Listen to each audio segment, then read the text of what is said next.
સુરતમાં ડિજિટલ વ્યવસ્થાની વચ્ચે એક ચોંકાવનારો કિસ્સો સામે આવ્યો છે। દરજી કામ કરીને મહિને આશરે ₹15,000 કમાતા વૃદ્ધ રેખરાજને ₹975 કરોડની ઇન્કમ ટેક્સ રિકવરી નોટિસ મળતા તેમના પગ નીચેથી જમીન સરકી ગઈ હતી। તપાસમાં સામે આવ્યું છે કે તેમના રજિસ્ટર્ડ સરનામે એક ડાયમંડ કંપની નોંધાયેલી હતી અને તેમને કંપનીના ડિરેક્ટર તરીકે દર્શાવવામાં આવ્યા હતા।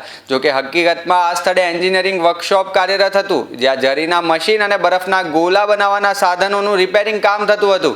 મકાન માલિકને કંપની અંગે કોઈ જાણકારી ન હોવાનું સામે આવ્યું છે। આરોપ છે કે ભેજાબાજોએ રેખરાજના દસ્તાવેજોનો ઉપયોગ કરી કાગળ પર ₹2500 કરોડના હવાલા પાડ્યા હતા। ત્યારબાદ તેમને ₹975 કરોડની ટેક્સ રિકવરી નોટિસ ફટકારવામાં આવી હતી। રેખરાજે સુરત આવકવેરા વિભાગને ઈમેલ મારફતે ખુલાસો મોકલી ઉચ્ચ સ્તરે રજૂઆત કરી હતી અને અન્ય દસ્તાવેજોના દુરુપયોગ અંગે ફરિયાદ નોંધાવી હતી।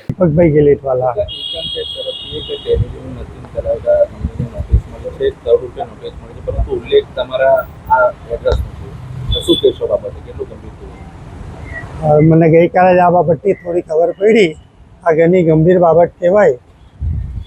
કોઈ તકલીફ પડે તો મારે પોલીસ સ્ટેશનમાં ને કાયદાકીય રીતે એ કરવું પડશે, પગલાં લેવા પડે। કરોડો રૂપિયાની નોટિસનો ઉલ્લેખ છે। જ્યારે તમને આંકડાની ખબર પડી, શું તમે વિચાર્યું કે તે સમયે? મને તો મગજ જ કામ કરતું બંધ થયું કે આટલા બધા કંઈ થોડા ઇન્કમ ટેક્સ ભરવાનો હોય મારે। આ તમે અહીંયા શેનો વ્યવસાય કરો છો, કેટલા સમયથી? અમારો અહીંયા મિકેનિકલ વર્કશોપ છે અને 1997થી અમે લોકો અહીંયા કામ કરીએ છીએ। આ વ્યવસાય થકી તમે મહિને કેટલી કમાણી કરો છો? લગભગ 30-35 હજાર રૂપિયા। એ તો આકાશી રોજી કહેવાય, તેજી મંડી આવે એ પ્રમાણે